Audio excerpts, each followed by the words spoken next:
Shalom, salam sejahtera buat kita sekalian. Kembali lagi bersama saya.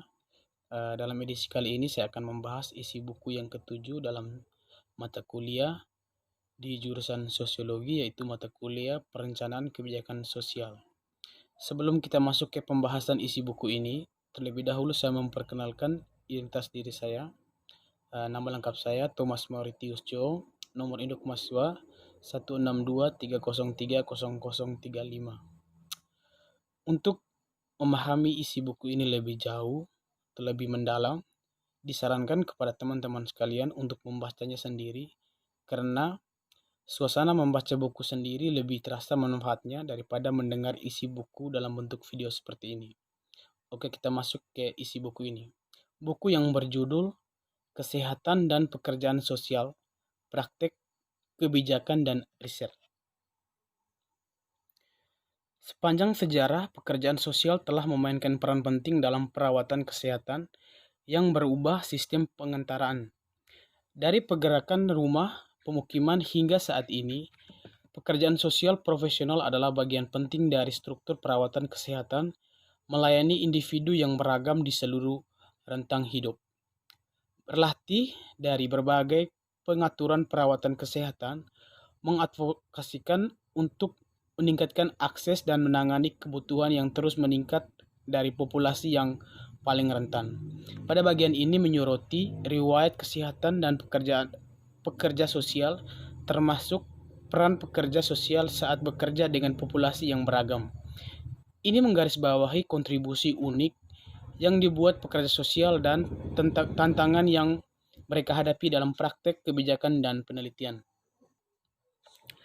Dari tahun 1920-an terjadi pergeseran yang signifikan akibat jatuhnya pasar saham pada tahun 1929 dan depresi secara besar-besaran. Kelaparan, pengangguran, dan kerugian menjadi awal kehancuran wajah Amerika. Pawai demonstrasi massal, tuntutan untuk tindakan bantuan yang berada di garis depan dari beberapa berita. Pada tahun 1932, Presiden Franklin terpilih dan dia mulai mengatasi keadaan bangsa. Kesepakatan baru menciptakan paket bantuan besar yang sering dikenal sebagai program alfabet seperti Federal Emergency Relief atau FERA, yang juga termasuk pembuatan Undang-Undang Jaminan Sosial pada tahun 1935 yang menyediakan jaminan hari tua dan orang yang selamat bantuan pada hari tua, bantuan kepada anak-anak, bantuan kepada orang buta, dan membentuk suatu sistem perawatan kesehatan. Meskipun beberapa ketentuannya dianggap sebagai program sementara, Undang-Undang Jaminan Sosial memiliki tempatnya di dalam sejarah pada hari ini. Kebijakan Kode Etik Profesional Perawatan Kesehatan. Nilai dan etika apa yang mempengaruhi kebijakan di dalam bidang perawatan kesehatan? Panduan praktis medis menentukan pentingnya atau tidak meyakinkan dan tanpa kesejahteraan, tetapi menjadi sesuatu yang profesi berhubungan dengan medis dan kesehatan. Pekerja sosial sering menggunakan prinsip ini dalam pembimbingan praktek di dalam bidang kesehatan. Ini juga sering terkait dengan rasa hormat untuk harga dan martabat setiap orang. Sebagai pekerja sosial, percaya bahwa pendekatan ini merupakan cara terbaik untuk meminimalkan budaya, pekerjaan sosial, serta profesi lainnya di bidang kesehatan, keperawatan, terapi fisik, konseling rehabilitas, memiliki kode etik yang berbeda sebagai pedoman praktek profesional. Oke, kita lanjut yang berikut, kode etik kerja sosial. Pekerjaan sosial adalah profesi berbasis nilai penting bagi pekerja sosial untuk melihatnya sebagai standar apa profesi telah dikembangkan untuk memadukan pekerjaan, praktik, dan penelitian di bidang kesehatan. Kode etik Asosiasi Nasional Pekerjaan Sosial memberikan kerangka kerja utama untuk praktek etis bagi pekerja sosial. Meskipun kode dari pihak kesehatan, nilai-nilainya prinsip dapat diterapkan dalam praktek perawatan kesehatan. Yang berikutnya, latar belakang dan asal dan konseptualisasi instruksional diciptakan oleh William Kurzweil pada tahun 1991. Feminisme mendukung epistemologi yang lebih berbasis pengalaman. Feminisme kulit hitam menantangkan kelihatan, suara dan minat perempuan kulit hitam, dan feminisme gerakan sosial. Saat kita melihat ke depan, ada beberapa cara untuk meningkatkan penilaian dalam perawatan kesehatan. Salah satu beban terbesar bagi orang yang masuk ke dalam sistem pengiriman layanan memberikan informasi yang sama beberapa kali. Agak memprihatinkan klien mengulang informasi untuk setiap departemen klaim harus mengharapkannya untuk menyelesaikan penilaian terkonsentrasi dengan tujuan untuk meningkatkan kesehatan masyarakat dan kestabilan sosial. Yang berikutnya, determinan sosial kesehatan.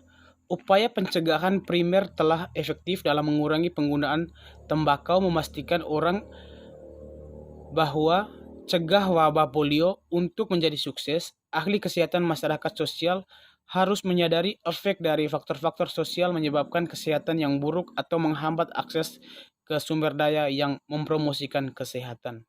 Oleh karena itu, menyelidiki bagaimana individu berkembang tidak hanya didasarkan pada genetika, tetapi juga pada lingkungan individu.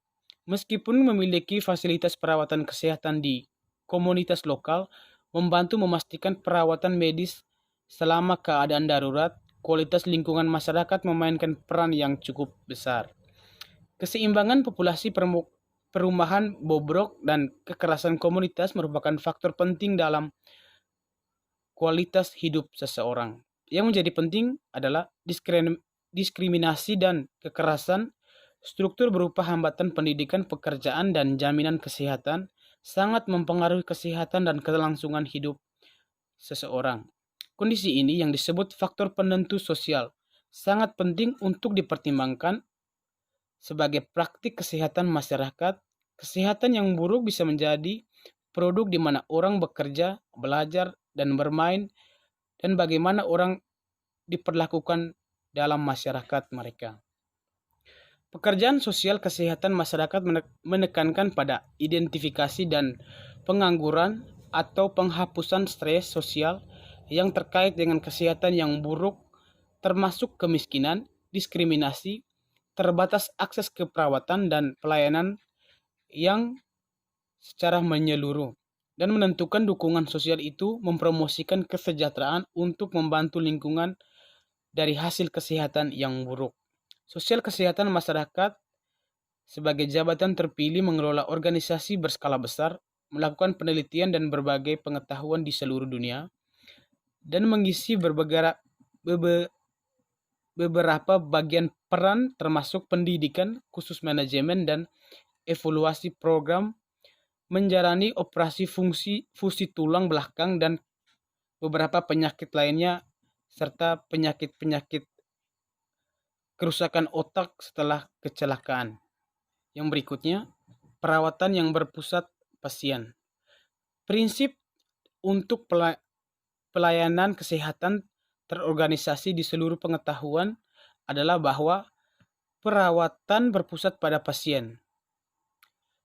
Suatu program PCC mengarahkan sekitar pengalaman penggunaan yang sabar, menggunakan teknik seperti pengambilan keputusan bersama dan keputusan pendukung, serta bertujuan untuk meningkatkan keterlibatan pasien, kepuasan pasien, dan hasil dari pelayanan perawat. Meskipun program PCC sangat selaras dengan nilai-nilai pekerjaan sosial seperti klien penentuan nasib sendiri, modal medis yang di dalamnya sebagian besar pekerja sosial praktek sering menempatkan individu dalam peran pasien sehubungan dengan kesehatan mereka itu sendiri. Penentangan berkelanjutan terhadap reformasi perawatan kesehatan menuntut agar pekerja sosial senantiasa waspada dalam memperjuangkan kebijakan yang memperbaiki kesehatan dan kesehatan mental populasi yang rentan. Yang terakhir, penyalahgunaan zat. Penyalahgunaan zat dan gangguan terkait zat merupakan kesehatan masyarakat yang paling utama dan yang sangat kritis di Amerika Serikat. Hal ini menimbulkan beban yang luar biasa pada perawatan kesehatan sebagai sistematika yang mengecewakan dengan sekitar 20,8 juta orang bertemu kriteria gangguan penyalahgunaan zat pada tahun 2015. Namun, hanya sekitar 2,2 juta orang menerima semua jenis pengobatan dalam layanan kesehatan mental. Menurut suatu organisasi, jumlahnya bahkan lebih